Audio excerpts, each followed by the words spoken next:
నమస్తే.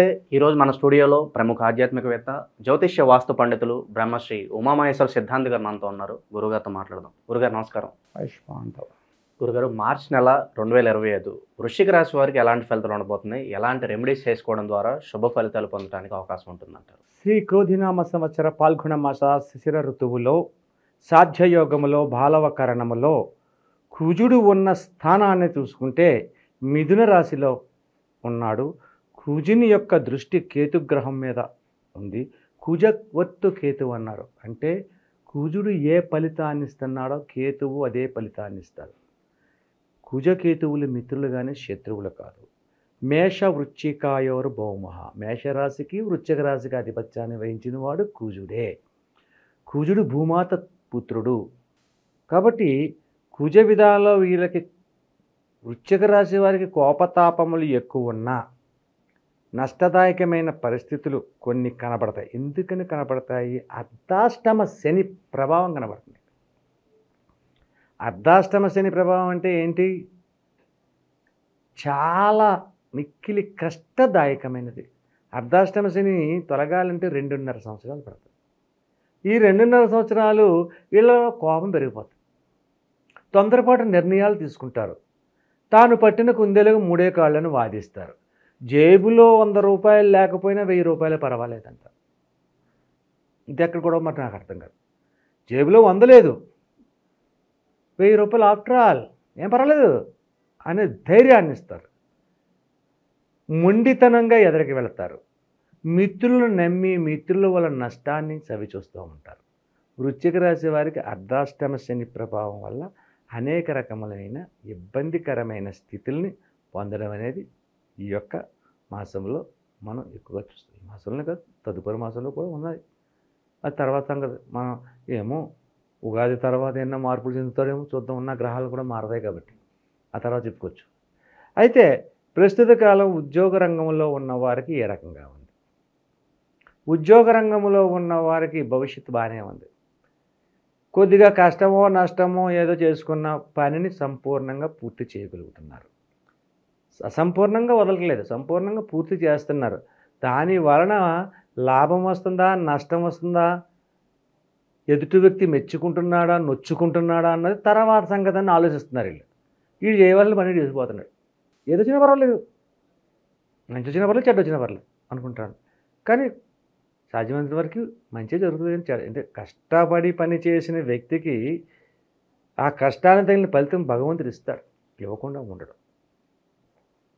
బొత్తిగా సోమర్తనంగా వస్తే తింటాను లేకపోతే మానేస్తాను అన్నవాడికి ఏది రాదు.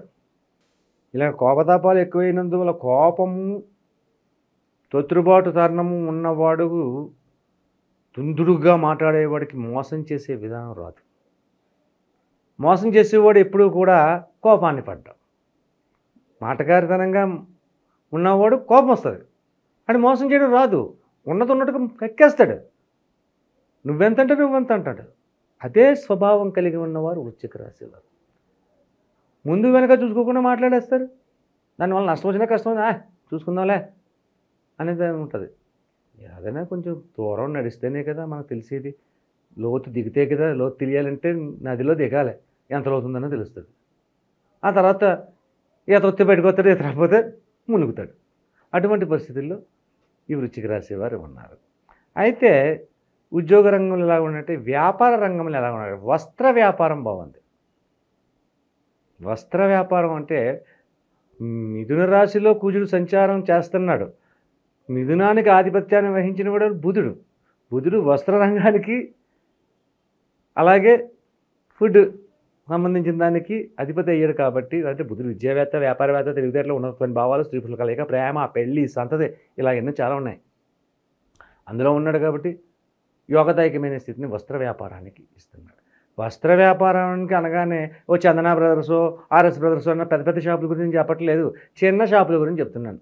మధ్యతరగతిగా ఉండే షాపుల గురించి.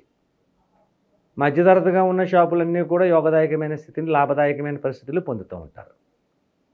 అలాగే కిరాణా జనరల్స్ ఎవరైతే నడుపుతున్నారో, చిన్న చిన్న వ్యాపారాలు చేసేవారు ఎవరైతే నడుపుతున్నారో వారికి కూడా యోగదాయకమైన స్థితిని పొందు. అర్ధాష్టమ శని ప్రభావం అయినా కూడా అంటే అర్ధాష్టమ శని ప్రభావం వల్ల వీళ్ళకి కొన్ని కొన్ని ఇబ్బందికరమైన స్థితులు ఉన్నా, అంటే కుటుంబ కలహములు లోనైపోతున్నారు. అన్నదమ్ముల మధ్యన తగవులు వస్తున్నాయి. ఆస్తి పంపకాల దగ్గర, ఆస్తులు సమకూర్చుకునే దగ్గర కొన్ని కొన్ని తగవలకు గురవుతున్న పరిస్థితులు సంప్రాప్తం జరుగుతున్నాయి. కానీ అటువంటి విధానాలకి మనం చేసే రెమెడీస్ వల్ల కొన్ని కొన్ని తొలగి యోగదాయకమైన స్థితికి చెందడం అనేది జరుగుతుంది. అయితే ఈ యొక్క వృశ్చిక రాశి వారి యొక్క అర్ధాష్టమ శని ప్రభావంతో కలిగి ఉన్నను కూడా ఆరోగ్యపరమైన పరిస్థితి ఎలాగుందంటే సంపూర్ణంగా బాగుంది. అత్యధికమైన అనారోగ్యానికి గురైపోతున్నారండి. అయ్య బాబోయ్, నెల రోజులు 15 రోజులు హాస్పిటల్ పాలు అయిపోయారండి అటువంటివి రావు. ఏదో తలకాయ నొప్పులాడితో కాళ్ళు నొప్పులో మెడ బెణికిందనో ఇటువంటివే ఉంటాయి తప్ప అధికమైనటువంటి నష్టదాయకమైనటువంటిది, కష్టదాయకమైనటువంటి అనారోగ్యములు వీరికి ధరిచారు. కుజుడు మొండోడు, భూమాత పుత్రుడు కదా, మొండితనం ఎక్కువ ఉంటుంది. ఆ మొండితనం వల్ల ధైర్య చేసిన దగ్గరికి రావు. అటువంటి విధానంగా ఈ రాశివారు. అలాగే ఈ రాశి వారిలో విదేశ గమనాలు చేయాలి అనుకున్న వారు ఎవరైతే ఉన్నారో నిర్మోహమాటంగా ఆలోచనాపరం ఇంకొక వ్యక్తిని అడగకండి. మీరు వెళ్ళి నేను ఇలాగ కెనడా వెళ్దాం అనుకుంటున్నాను, కెనడాకి వెళ్తే ఎలా ఉంటుందిరా, వెళ్ళమంటావా వద్దంటావా అని అడగకండి. వాడు మిమ్మల్ని వెళ్ళలేవడో, ఆడు వెళ్ళబోతున్నాడు కాబట్టి మీరు చెప్తే నువ్వు వెళ్ళొద్దంటాడు. మిత్రుల దగ్గరికి వెళ్ళి సలహాలు అడగద్దు, మీ తల్లిదండ్రులు అడగండి.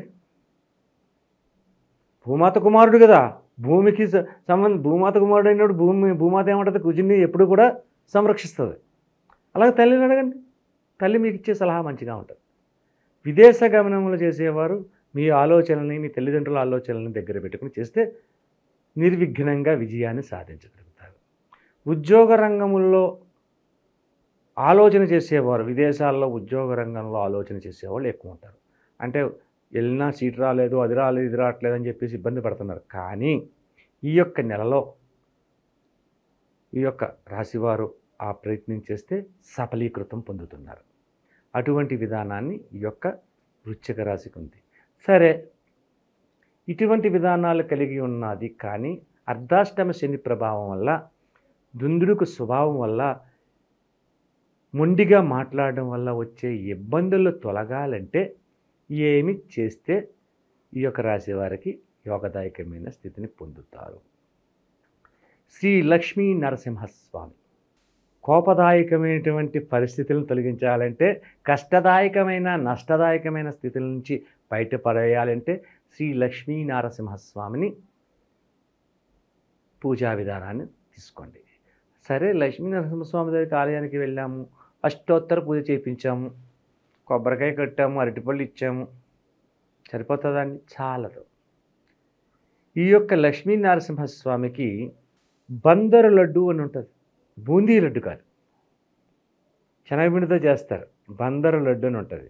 ఆ బందరు లడ్డుని తీసుకెళ్ళి ప్రసాదంగా పెట్టి ఆ ప్రసాదాన్ని 10 మందికి నివేదన చేయాలి. శనగపిండితో చేసిన బందరు లడ్డుని ప్రసాదం నివేదన చేసుకోవాలి. అలా చేస్తే మీరు గమనించండి, ఈ లడ్డూ ప్రసాదాన్ని వరాహ లక్ష్మీ నరసింహస్వామి ఆలయంలోనే ఉంటుంది, లక్ష్మీ నరసింహస్వామి ఆలయంలో ఉంటుంది, సింహాచల క్షేత్రంలోనే ఉంటుంది.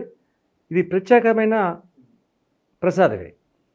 ఆ ప్రసాదాన్ని నివేదన చేపించి అక్కడున్న భక్తులకి వితరణ చేస్తే ఈ యొక్క తుందుడుకు స్వభావాన్ని తొలగి సుఖదాయకమైన పరిస్థితులు పొందడం అనేది జరుగుతూ ఉంటుంది. అలాగే ఈ వృశ్చిక రాశి వారికి ఇంట్లో ఉన్న పెళ్ళి కాని వారికి నుంచి ఈ యొక్క మాసం యందు ప్రయత్నంలో చేస్తే నిర్విఘ్నంగా సాగడము, ఎదరికి వెళ్ళడం అనేది జరుగుతుంది. శుభదాయకమైన ఫలితములు పొందగలుగుతారు. మార్చి నెలలో వృశ్చిక రాశి వారికి ఎలాంటి ఫలితాలు ఉంటాయి, ఎలాంటి రెమెడీస్ చేసుకోవాలి, మీ మాటలో చాలా చక్కగా వివరించారు గురుగారు. ధన్యవాదాలు. ఆయుష్మాన్ భవ.